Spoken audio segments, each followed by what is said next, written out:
Welcome to दृष्टि judiciary. I am Nivedita राजे। तो आज के एपिसोड में हम अपने सीआरपीसी और बीएनएसएस के कंपैरेटिव एनालिसिस को आगे बढ़ाएंगे। शुरुआत करेंगे चैप्टर 30 से, जो सीआरपीसी में रेफरेंस और रिवीजन का चैप्टर हुआ करता था। अब वो नए लॉ में चैप्टर 32 है। सेक्शंस का जो नोमेनक्लेचर है वो तो बदला ही है।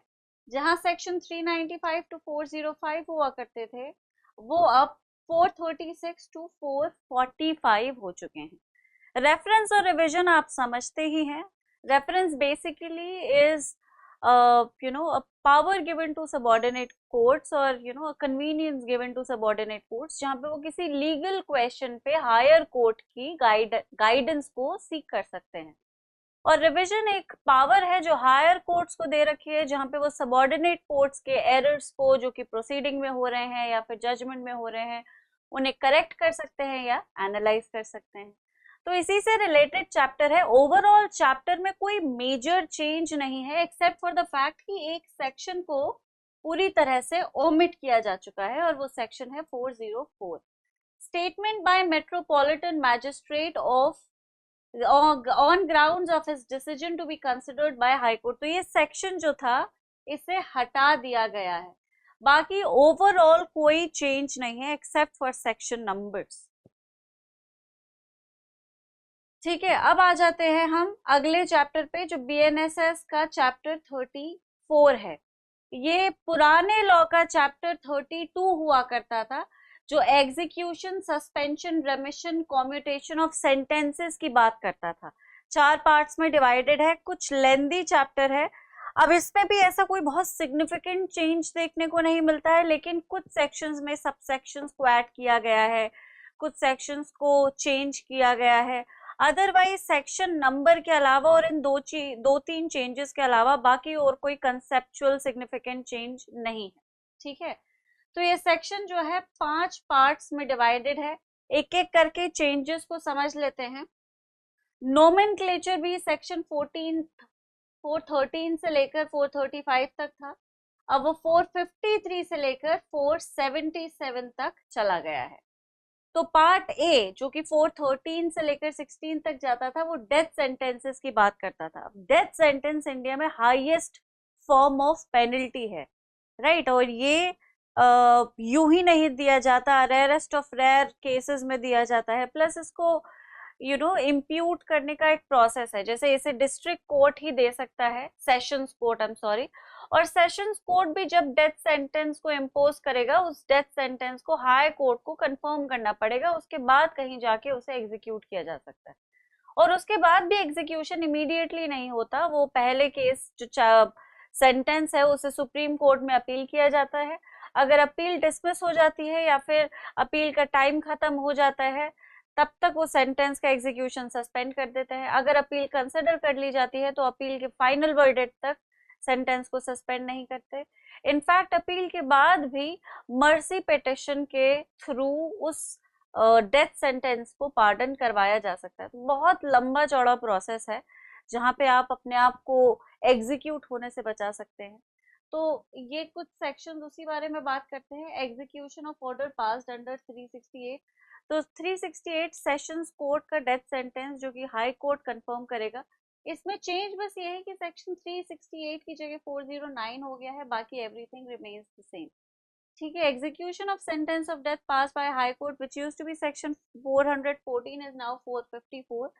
अगेन द सेम थिंग, कोई चेंज नहीं आया है। 14 postponement of execution of sentence of death in case of supreme court appeal, जो कि मैं बता चुकी हूँ।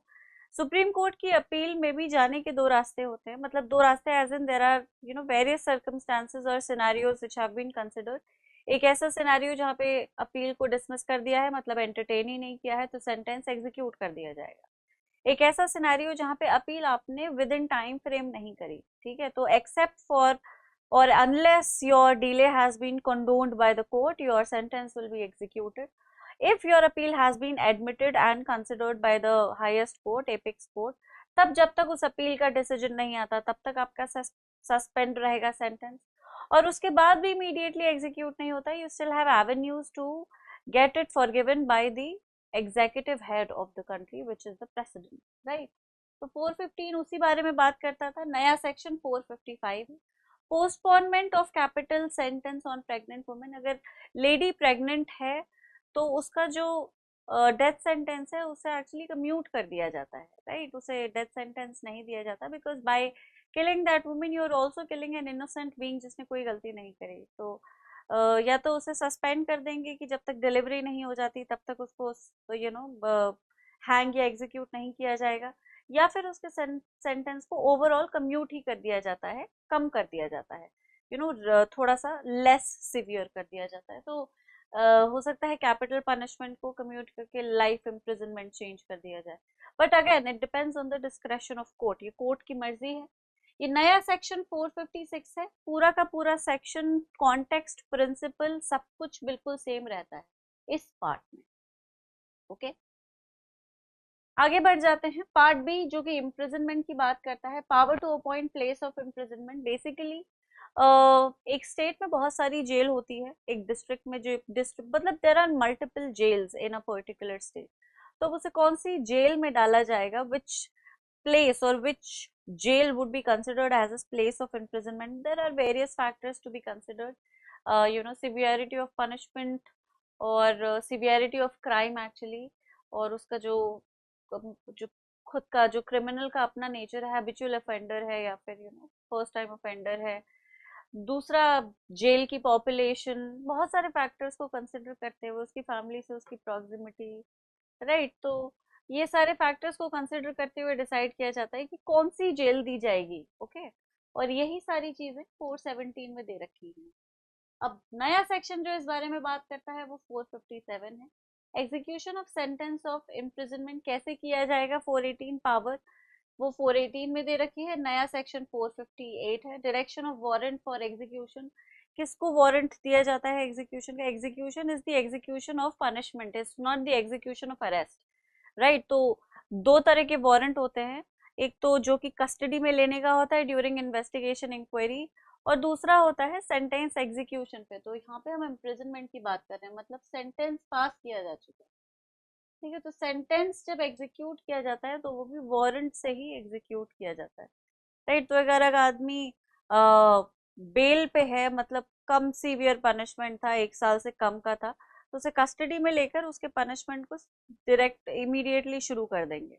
और अगर कोई बहुत सीवियर पनिशमेंट था जैसे डेथ पेनल्टी एटसेट्रा, या फिर 1 साल से ज्यादा पनिशमेंट था, तो उसको इमीडिएटली जेल भेज देते हैं, तुरंत ही कमिट कर देते हैं जेल में, ठीक है, इमीडिएटली शुरू कर देते हैं। Warrant with whom to be launched, warrant किसको दिया जाएगा, कैसे एग्जीक्यूट किया जाएगा? सुपरिंटेंडेंट ऑफ जेल के पास जाता है, right?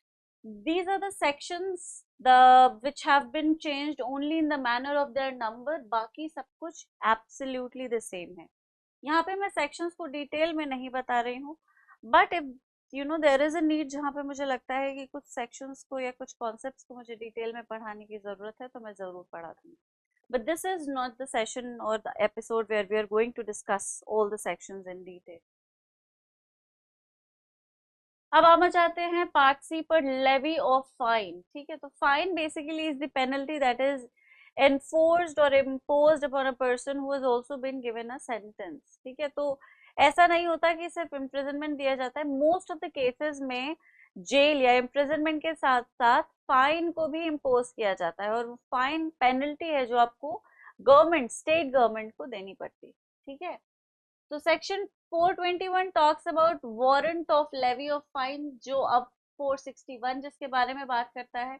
उस वारंट का इफेक्ट क्या होगा? बेसिकली वारंट का इफेक्ट यही होता है कि अगर आपने फाइन पे नहीं किया है और उसके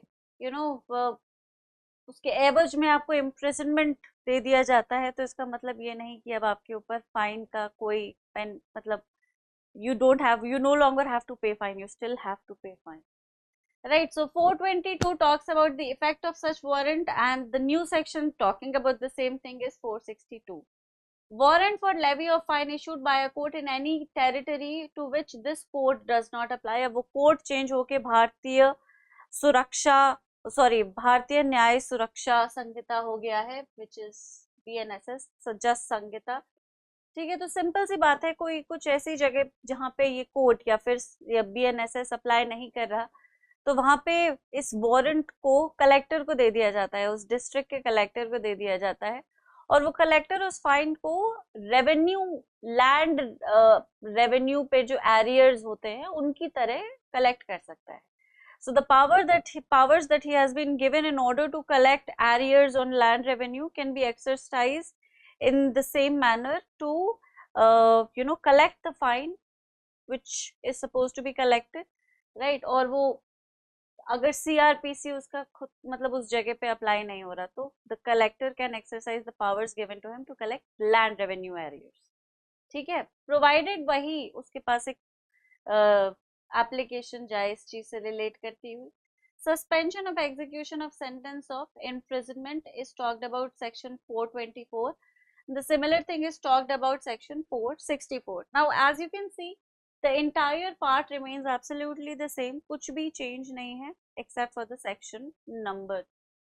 अगर इनको preliminary point of view से देखा जाए, मतलब कि इन्हें section wise याद करना है, तो section wise इन sections को याद करने की जरूरत नहीं होती थी.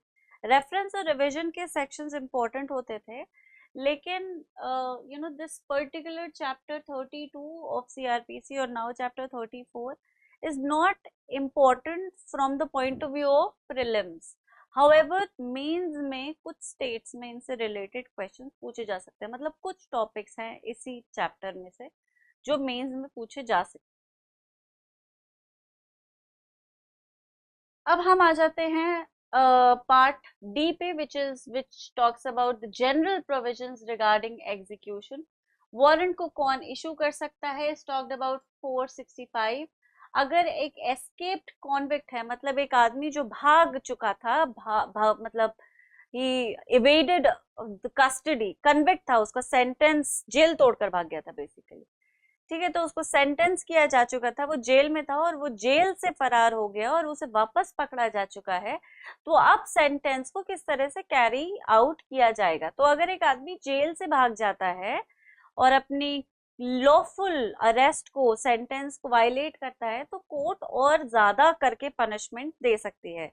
तो this section basically talks about multiple situations जहाँ पे अगर उसके सेंटेंस को बढ़ा दिया गया है, अगर उसका सेंटेंस सिवियर से और ज्यादा सिवियर कर दिया गया है, या फिर उसका ऑलरेडी सिवियर था सेंटेंस लेकिन उसे एडिशनल पनिशमेंट सिंपल दिया गया है, तो वही सेंटेंस कॉन्करेंटली चलेंगे या कंसेक्यूटिवली चलेंगे, ये डिसाइड कोर्ट करता है. And this is what is talked about in 426.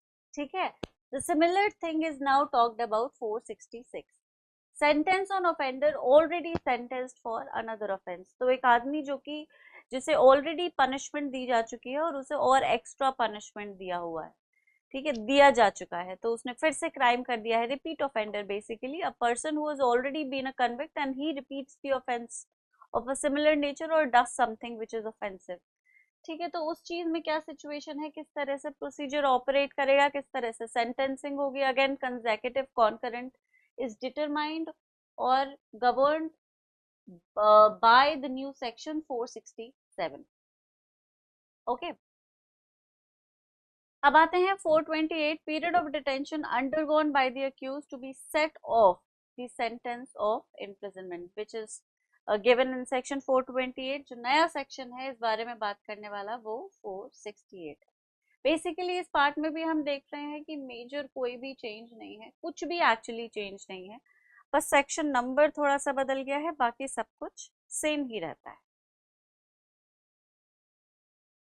अब हम आ जाते हैं 429 विच इज सेविंग क्लॉज, जो कि अब 469 है. ये 426 और 427 के उसको it provided for the saving clause relating to section 426 and 427, right. तो अब उस सेक्शन से जो सेक्शंस कॉरेस्पॉन्ड कर रहे हैं वो 469 में सेव हो रहे हैं. 430 return of warrant on execution of sentence. तो अगर वारंट कंप्लीटली एग्जीक्यूट हो गया है, आदमी को जिस तरह से अरेस्ट करना था, जिस जेल में पहुंचाना था, जिस सुपरिटेंडेंट के हवाले करना था, वो पूरी तरह से किया जा चुका है, उस वारंट में लिखी गई हर बात को पूरा किया जा चुका है, तो वो वारंट इशूइंग कोर्ट के पास वापस कर दिया जाता है विद अ मेमो कि उसे एग्जीक्यूट किया जा चुका है. And this is provided for in section 470, पहले section 430. 431 money order to be paid recoverable as a fine. अगर कुछ ऐसे पेमेंट्स होते हैं कोर्ट में which are not imposed as fine, right, तो फाइन को कलेक्ट करने के काफी सारे मैकेनिज्म्स दे रखे हैं प्रोसीजर में। वो फाइन जो सेंटेंस के साथ या फिर एज पेनल्टी इम्पोज किया गया है, सजा के तौर में इम्पोज किया गया है, तो सजा को इफेक्ट देने के या एग्जीक्यूट करने के काफी सारे तरीके हैं प्रोसीजर में। तो अगर एक आदमी पर फाइन इम्पोज हुआ है with or without imprisonment and he does not पे द फाइन, तो उसकी प्रॉपर्टी को अटैच किया जा सकता है, जो कि पुराने सेक्शंस में था भी। ठीक है, प्रॉपर्टी को अटैच किया जा सकता है, उसको फिर नोटिस दिया जा सकता है, उस प्रॉपर्टी को डिस्पोज किया जा सकता है, उस डिस्पोजल से जो अमाउंट आया है उसको एज फाइन कंसिडर किया जा सकता है। There are a lot of things through which a person can be compelled to pay fine. अब वो पेमेंट्स जो कि फाइन नहीं है और उनकी रिकवरी फाइन मतलब उस किसी प्रोसीजर में दे नहीं रखी है, उनकी रिकवरी के लिए अटैचमेंट वगैरह नहीं किया जा सकता, विच मतलब उनकी रिकवरी का मैकेनिज्म बेसिकली प्रोसीजर में नहीं दे रखा है। ये कुछ भी हो सकता है, कोर्ट फीस हो सकती है, कोई एक्स्ट्रा पेमेंट हो सकता है जो कि आपको समन्स के दौरान करना था, समन्स की सर्विस के दौरान, या कुछ भी। ठीक है, तो उस पेमेंट को अगर किसी भी पार्टी ने नहीं किया है तो उसको भी as a fine recover court कर सकता है, even though the process of recovering it is not given. Right, so the court may assume similar powers. This is what is given under section 431. Now it is 471. Okay, the same thing, exactly the same thing, no change whatsoever. अब part E जो है उसमें कुछ change देखने को मिलता है, suspension, remission, commutation of sentence. तो there has been a new section all together 472, पुराने सेक्शन से बहुत ज्यादा अलग नहीं है लेकिन अलग है। तो इसमें मर्सी पेटिशन का जो पूरा का पूरा प्रोसेस है वो डिफाइन कर रखा है, the entire process of mercy petition, कि प्रेसिडेंट से जब आप पार्डन सीख कर रहे हैं तो किस प्रोसेस को फॉलो करेंगे। The section is 472। ठीक है, तो इसमें there are multiple subsection, कुछ 6-7 सब सेक्शन हैं। तो अगर एक आदमी को डेथ सेंटेंस हुआ है तो वो या उसका लीगल एयर जो है वो इस प्रोविजन के अंडर मर्सी पिटिशन को फाइल कर सकता है अंडर आर्टिकल 72। तो गवर्नर के पास जा सकती है वो स्टेट के, या फिर प्रेसिडेंट के पास जा सकती है। पहले तो ये जेल सुप्रिटेंडेंट के थ्रू होते हुए जाती है, तो जेल सुप्रिटेंडेंट को पहले आपको बताना पड़ेगा, डॉक्यूमेंट्स देने पड़ते हैं। मैं आपको जिस समझा देती हूँ इसकी। So the document is given as to why he needs to file for the mercy petition, क्योंकि सुप्रीम कोर्ट से उनको मतलब the sentence either has been confirmed or the Supreme Court hasn't really entertained their challenge, appeal dismiss हो गई है या appeal का जो लिमिटेशन था वो क्रॉस हो चुका है, या फिर सुप्रीम कोर्ट ने हाई कोर्ट के सेंटेंस को ही कंफर्म कर दिया है, ओवर रूल नहीं किया है, राइट। तो सुप्रीम को फाइनल रिजॉर्ट है ये, तो ये सारे डॉक्यूमेंट सुप्रिंटेंडेंट के पास जाते हैं, जेलर जो होता है, और उसके बाद फिर सुप्रिंटेंडेंट बेसिकली इनिशियली ये पेटिशन गवर्नर तक पहुंचाता है। तो गवर्नर इसे रिजेक्ट कर सकते हैं, डिस्पोज कर सकते हैं, और उनके रिजेक्शन या डिस्पोजल के बाद फिर ये प्रेसिडेंट तक जाएगा। ओके, और ये has to be done with in 60 days of rejection और disposal of such petition. Now we have subsection 3, जहाँ पे सुपरिटेंडेंट जो जेल के हैं उन पर एक ड्यूटी इम्पोज की गई है कि शैल मेक श्योर कि जितने भी कन्विक्ट्स हैं जिन्होंने मर्सी पिटिशन फाइल किया था या नहीं किया था, तो अगर नहीं किया है तो वो उनके बिहाफ पर सेंट्रल गवर्नमेंट में या स्टेट गवर्नमेंट में जो भी प्रोसेस है उसमें मर्सी पिटिशन को फाइल करेंगे विद रिलेटेड और रेलेवेंट डॉक्यूमेंट्स, और जिन्होंने किया था उनके डॉक्यूमेंट्स को सही जगह पे पहुंचाएंगे। There has been a duty or obligation that has been imposed on the jailer to ensure कि भाई सबको अपने आप को बचाने का एक मौका मिले, right? Especially the people who have been imposed with the sentence of death. फिर फोर सेंट्रल गवर्नमेंट रिसीट के बाद या स्टेट गवर्नमेंट से एक सॉर्ट ऑफ कमेंट्स या एक एक्सप्लेनेशन सीख करेगी, ऑब्वियसली क्योंकि क्रिमिनल केसेस जो होते हैं वो स्टेट गवर्नमेंट के बिहाफ पर लड़े जाते हैं, right? So the crime is done against the state. So the state government would have to explain or would have to be consulted before deciding on any such application. तो state government के comments पे, उनके explanation पे, उनकी advice suggestion पे decide किया जाएगा कि इस पेटिशन का करना क्या है। ठीक है। और अगर स्टेट गवर्नमेंट को लगता है, इनके कमेंट पे लगता है कि हाँ नहीं रेकमेंड की जा सकती है, मर्सी के लिए भेजी जा सकती है, तो वो मर्सी पिटिशन प्रेसिडेंट को फॉरवर्ड कर दी जाएगी, right. And all of this has to be done with in the period of 60 days, okay, after receiving the comment or the suggestion from the state government. So this is clause 4. Clause 5 talk about कि president consider कर सकते हैं, decide dispose कर सकते हैं, अगर एक से ज्यादा कन्विक्ट है केस में तो president he can decide everything keeping the interest of justice in mind.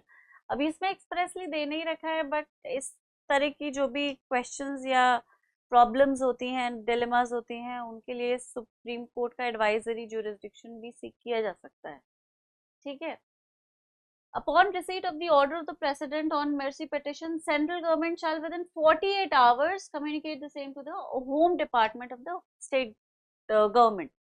तो अगर कोई भी ऑर्डर आया है, चाहे वो रिजेक्शन का आया है या फिर एक्सेप्ट कर दी है मर्सी पिटिशन, मर्सी ग्रांट कर दी है, so if the order is of grant is the or if the order is of disposal, rejection, dismissal, जो भी ऑर्डर है वो सेंट्रल गवर्नमेंट को 48 आवर्स के अंदर अंदर home department, state home ministry तक पहुंचाना होता है, and then it is communicated to the superintendent of jail या फिर ऑफिसर जो जेल का इंचार्ज है, ताकि वो उस कन्विक्ट को बता सके कि तुम्हारी एप्लीकेशन का ये रिजल्ट आया है, ठीक है। ये मर्सी पिटिशन जो है ये नॉन चैलेंजेबल होती है once the petition has been decided by the president. अब उसका रिजल्ट तुम्हारे फेवर में आया या अगेंस्ट, उसे तुम चैलेंज नहीं कर सकते, that is the final word, ठीक है। मान लिया जाता है कि आप अपने सारे रिसोर्सेज को एग्जॉस्ट कर चुके हैं और जो भी सेंटेंस दिया जाता है उसे अब एग्जीक्यूट किया जाएगा, ठीक है। So this was 472। बाकी जो चेंज है वो 433 विच इज नाउ 474 में आया है। 432 पावर टू सस्पेंड और रेमिट सेंटेंसेस, सस्पेंड मतलब कैंसिल कर देना, राइट, या फिर कम कर देना। ये 432 की पावर थी, जो 473 में दे रखी है पावर टू कम्यूट सेंटेंस, मतलब चेंज कर देना। मैं आपको बता चुकी हूँ सीवियर से चेंज एज इन रिड्यूस्ड, ठीक है, तो उसको चेंज किया गया है, उसकी नेचर को ऑल्टर किए, नेचर को ऑल्टर कर दिया है या फिर उसको रिगरस से सिंपल बना दिया है, basically it has been reduce, severity को कम करना कम्यूटेशन, ठीक है। तो कम्यूटेशन की पावर जो है अब वो 474 में दे रखी है, लेकिन इस पावर पे थोड़े से लिमिटेशंस इम्पोज किए गए हैं, क्या है वो हम अभी पढ़ लेंगे। 433 was the restriction on powers of remission and commutation, कुछ सर्टेन केसेस में जो कि डेथ के हो सकते थे, जहाँ पे डेथ पेनल्टी इम्पोज की गई है, बहुत सीरियस ऑफेंसेस हैं, रेप, मर्डर एटसेट्रा, तो उस तरह के केसेस में रेमिशन की या कम्यूटेशन की पावर्स को इतना इजीली एक्सरसाइज नहीं किया जा सकता। अब आ जाते हैं सेक्शन 433 ए पे, रेस्ट्रिक्शन ऑन पावर्स ऑफ रेमिशन और कम्यूटेशन इन सर्टेन केसेस। तो कुछ केसेस में जो कि बहुत सीरियस माने जाते हैं, रेप जैसे, या फिर जिनमें पेनल्टी बहुत हाई है, लाइफ इम्प्रिजनमेंट, डेथ, ठीक है, तो उनमें कुछ लिमिटेशंस है, उन रेमिशन की या कम्यूटेशन की पावर्स को यूं ही एक्सरसाइज नहीं किया जा सकता। अब जो नया सेक्शन है जो 433 ए को रिप्लेस कर रहा है वो 475, 474 को भी पढ़ लेते हैं जो कि लिमिटेशन है, right. 474, the appropriate government may without the consent of the person sentenced commute, sentence कर सकती है, सेंटेंस को सॉरी कॉम्यूट कर सकती है, डेथ को इम्प्रिजनमेंट ऑफ लाइफ तक कर सकती है, इम्प्रिजनमेंट फॉर लाइफ को can be reduced to a term not less than 7 years. Imprisonment for 7 years or more can be turned to imprisonment for a term not less than 3 years. Right? Sentence of imprisonment for less than 7 years for fine, इसको commute किया जा सकता है। Regress को simple में convert किया जा सकता है। Commutation basically is the alteration of sentence. Right? So alteration without alteration as in उसे alter कर दिया है, तो उसका nature ही change कर दिया है, ठीक है। रेमिशन में उसके नेचर को चेंज किए बिना उसे ऑल्टर किया जाता है। तो इम्प्रिजनमेंट अभी भी वही है, इम्प्रिजनमेंट ही है। तो 10 साल के रिगरस पनिशमेंट को 5 इयर्स का रिगरस इम्प्रिजनमेंट कर दिया। So nature of the sentence remains the same, the only thing that is altered is the number of years, that is रेमिशन। Commutation is however completely altering the sentence, उसको उसके nature को ही change कर देना। तो अगर rigorous है तो उसे सिंपल कर दिया, ठीक है, और डेथ था तो उसको लाइफ कर दिया, गॉट इट। तो दिस इज कॉम्यूटेशन। तो कॉम्यूटेशन को कंसेंट के बिना भी एक्सरसाइज किया जा सकता है। अप्रोप्रिएट गवर्नमेंट अपने हिसाब से ये डिस्क्रेशनरी पावर को एक्सरसाइज कर सकती। This is the new section 474। अब हम आ जाते हैं पार्ट ई पे, which is suspension, remission, commutation of sentence. इसमें कोई भी चेंज नहीं है except for the section number 433 which used to be concurrent power of central government in case of death sentence is now 476. State government to act after consultation with central government in certain cases 435 is now 477। ठीक है, concept बिल्कुल same रहता है। अब आ जाते हैं हम chapter 35 में, जो कि पुराना चैप्टर सीआरपीसी का 33 हुआ करता था। तो ये 436 से 450 तक जाता था सीआरपीसी में। Now it is from 478 to 496। ठीक है, 436 A, maximum period for which under trial prisoner can be detain. तो इसमें बहुत सारे प्रोविजंस दे रखे थे। अंडर ट्रायल प्रिजनर्स जिस सेंटेंस के लिए कस्टडी में लिए गए हैं, उस सेंटेंस का मैक्सिमम ड्यूरेशन तक उससे ज्यादा उन्हें जेल में नहीं रखा जा सकता। अब कई बार हियरिंग आते आते या फिर जजमेंट आते आते, केस डिस्पोज होते होते बहुत टाइम लग जाता है and they remain in custody through out. वो बेल नहीं इशू कर पाते हैं, श्योरिटी नहीं दे पाते, या फिर कोर्ट अपने रीजन से उन्हें किसी तरह से रखती है। कोई भी रीजन, बहुत सारे रीजन रहते हैं, है ना। तो गरीबी है, अनअवेयरनेस है, लॉयर्स की कमी है, रिप्रेजेंटेशन की कमी है, जानकारी की कमी है, बहुत सारी चीजें हैं जिनकी वजह से बेचारे इनका मतलब जो जो कार्डिनल प्रिंसिपल है, इनोसेंट अंटिल प्रूवन गिल्टी, ये पूरी तरह से खत्म हो जाता है।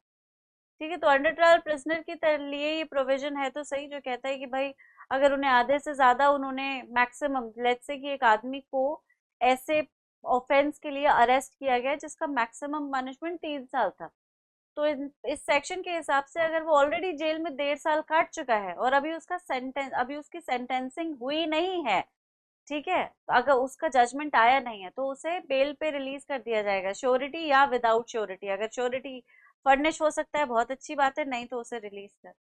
ठीक है, अगर अगर उसको 1.5 साल के अंदर अंदर रिलीज नहीं किया है और मैक्सिमम पनिशमेंट 3 साल था, तो 3 साल से ज्यादा उसे नहीं रखा जा सकता, उसे आप रिलीज कर देंगे, क्योंकि ये मान लिया जाएगा कि भाई जजमेंट आया नहीं आया, वो अपने जजमेंट को सर्व कर चुका है।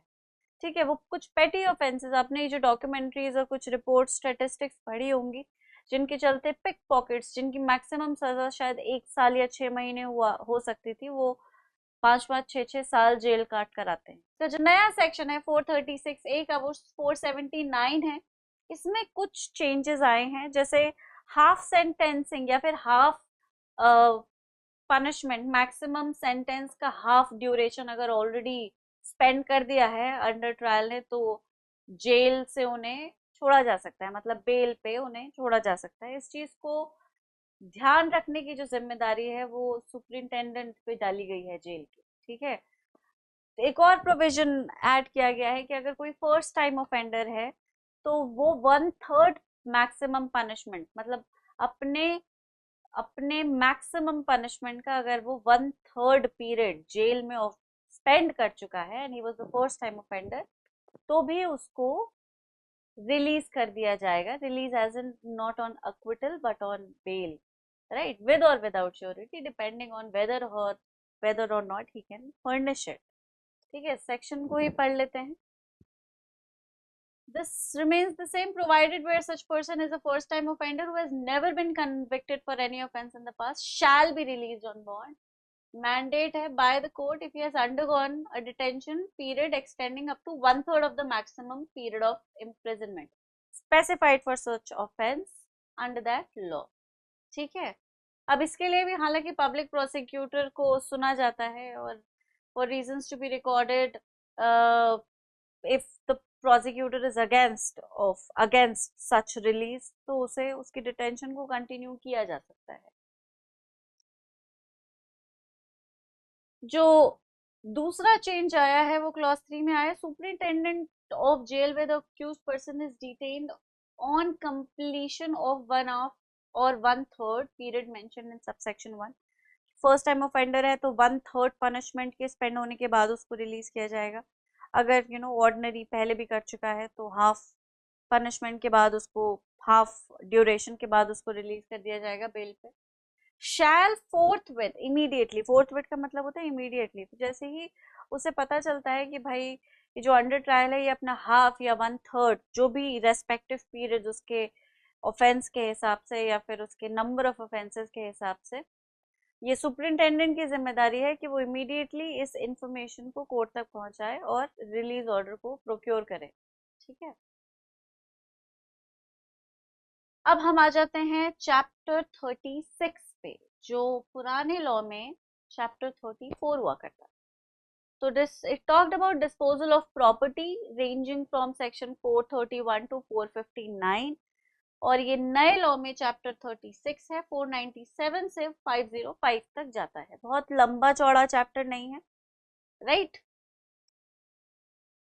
451 order for custody and disposal of property pending trial in certain cases. तो कई बार ट्रायल के बीच में प्रॉपर्टी को अटैच करने का ऑर्डर आता है, और वो अटैचमेंट ऑर्डर किसी भी वजह से आ सकता है, इन्वेस्टिगेशन, इंक्वायरी या ट्रायल के दौरान प्रोसेस को कंपेल करने के लिए किया जा सकता है। अगर आदमी को बुलाया गया है वो आ नहीं रहा, ठीक है, तो प्रॉपर्टी अटैच की जा सकती है। या फिर और भी कोई इन्वेस्टिगेशन के लिए प्रॉपर्टी को अटैच करना जरूरी था क्योंकि वो important piece of evidence evidence थी, या फिर वो मैटर ऑफ इशू था, मतलब उसी पर पूरा झगड़ा था, राइट। तो ये सारे अटैचमेंट के ऑर्डर्स ट्रायल के, इन्वेस्टिगेशन के, इंक्वायरी के दौरान दिए जा सकते हैं, कोर्ट उन्हें देता है।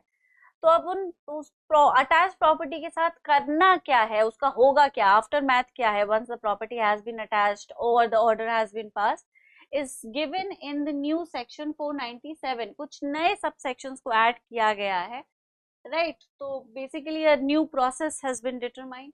तो प्रॉपर्टी अगर किसी क्रिमिनल कोर्ट के सामने प्रोड्यूस की जाती है तो उसको अटैच किया जा सकता है इन्वेस्टिगेशन के लिए, या फिर इन्वेस्ट इंक्वायरी के लिए, ट्रायल के लिए। और अगर वो प्रॉपर्टी जो है वो इट इज पेरिशेबल, जल्दी खराब हो जाएगी, या it's basically it's subject to natural decay or something, so the court may advise it to dispose it as soon as possible, क्योंकि रखने का कोई फायदा नहीं, ठीक है। लेकिन वो यूं ही डिस्पोज नहीं की जा सकती है, there are other mechanisms that have been incorporated. तो उस प्रॉपर्टी को बेसिकली उसका everything has to be prepared in a form of a statement. वो प्रॉपर्टी क्या थी उसका डिस्क्रिप्शन पूरा का पूरा रिकॉर्ड किया जाएगा in a form of a statement. What was the property, why was it attached, उसका इंपॉर्टेंस क्या था, उसका सिग्निफिकेंस क्या था, क्यों, किस वजह से वो अटैच की गई, क्या उस वजह को एग्जीक्यूट कर पाए हम अटैचमेंट के through, everything will be elaborated through a statement. उस प्रॉपर्टी को वीडियोग्राफ, फोटोग्राफ दोनों किया जाएगा। उस वीडियोग्राफ को या उस फोटोग्राफ को एविडेंस बतौर कोर्ट ऑफ रिकॉर्ड में या रिकॉर्ड में रखा जाएगा। और ट्रायल के दौरान अगर उस इन्वेस्टिगेशन के उस एविडेंस को यूज करने की जरूरत पड़ती है तो उसी फोटोग्राफ को या उसी वीडियो को यूज किया जाएगा। This is what the new section states, ठीक है। The statement prepared and the photograph और the videography shall be used as evidence in any inquiry or other proceeding. The court of magistrate shall within the period of 30 days after the statement has been prepared and the photograph and the videography has been taken, order disposal, destruction, confiscation or delivery of the property in the manner specified hereinafter। इसमें specify भी कर रखा है कि after it has been attached, उसका purpose पूरा हो गया है तो उसे डिस्पोज करना है, डिस्ट्रॉय करना है, कॉन्फिस्केटेड ही रखना है, वो कोर्ट ही बताएगा। और उसका प्रोसेस भी इसी नए सेक्शन में दे रखा है, ठीक है। Now we are on chapter 39, 520 से 531 तक है ये नया चैप्टर। पहले ये चैप्टर 37 हुआ करता था, talked about miscellaneous provisions, right, section 474 to 484। Now miscellaneous provisions are covered in chapter 39 which start from section 520 and range till 531। अब इसमें 530 is a provision that has been added, obviously trial and proceeding to be held in an electronic mode। तो अब modernisation से align तो किया ही गया है, तो ट्रायल को इलेक्ट्रॉनिक मोड से किया जा सकता है, प्रोसीडिंग्स को इलेक्ट्रॉनिक मोड में कंडक्ट किया जा सकता है। This is one provision that has been added, ये तो हमें पता ही था। This is the new section. All trials, proceedings, inquiries, including issuance service, execution of summons, examination of complainant witnesses, recording of evidence, inquiries and trials, all appellate proceeding or any other proceeding may be held in an electronic mode. मतलब court की judicial proceedings, legal proceedings, चाहे वो किसी भी चीज से relate करती हैं, किसी भी तरह की हैं, अगर कोर्ट चाहे तो उन्हें इलेक्ट्रॉनिकली भी कंडक्ट करा सकता है, ठीक है। A physical form of the conduction of these proceedings is not at all necessary as per the new procedure, ठीक है। इलेक्ट्रॉनिक कम्युनिकेशन डिवाइस या ऑडियो वीडियो इलेक्ट्रॉनिक मीन्स को यूज करके, so this is the change, this is the new section। आज का question कर लेते हैं, which new section in BNSS has been newly added to introduce trial and proceedings to be held in an electronic mode। अभी हमने अभी पढ़ा है, आपको जवाब आना चाहिए। जवाब को आप कमेंट में लिखेंगे और इसी तरह से अगर आप और क्वेश्चंस को प्रैक्टिस करना चाहते हैं तो आप इंस्टाग्राम पे दृष्टि जुडिशरी को ज्वाइन कर सकते हैं।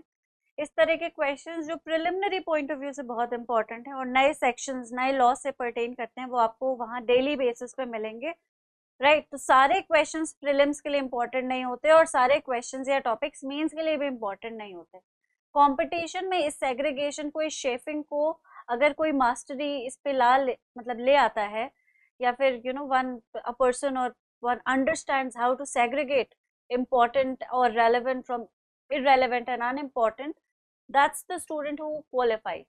क्योंकि लगता तो ऐसा ही है कि सब पढ़ लो सब आ जाएगा, पर सब कुछ नहीं आता और सब कुछ इम्पोर्टेंट भी नहीं होता। जो इम्पोर्टेंट जुडिशरी में नहीं है वो शायद आपको आपकी ट्रेनिंग में सिखा दिया जाएगा, राइट। तो वो बात की बात है, लेकिन इस सेग्रीगेशन को समझना बहुत जरूरी है, क्या इम्पोर्टेंट है क्या नहीं है, क्या रेलेवेंट है क्या नहीं है, इस डिफ्रेंसिएशन को समझना बहुत जरूरी है। और ये आपको क्लासेस के थ्रू, जो प्रैक्टिस क्वेश्चंस हम करा रहे हैं उनके थ्रू समझ आ सकता है, प्रोवाइडेड आप इन सेशंस को रेगुलरली अटेंड करें और वो क्वेश्चंस जो हम इंस्टाग्राम पे पब्लिश कर रहे हैं उन्हें आप रेगुलरली सॉल्व करें, राइट। बाकी अगर कोई और आपको परेशानी है, क्वेश्चन है, तो कमेंट्स में आप पूछ सकते हैं, आई शैल डेफिनेटली आंसर। आज के लिए इतना ही काफी है। Thank you so much everyone, फिर मिलेंगे बहुत जल्दी, तब तक सब अपना ख्याल रखें। Bye bye.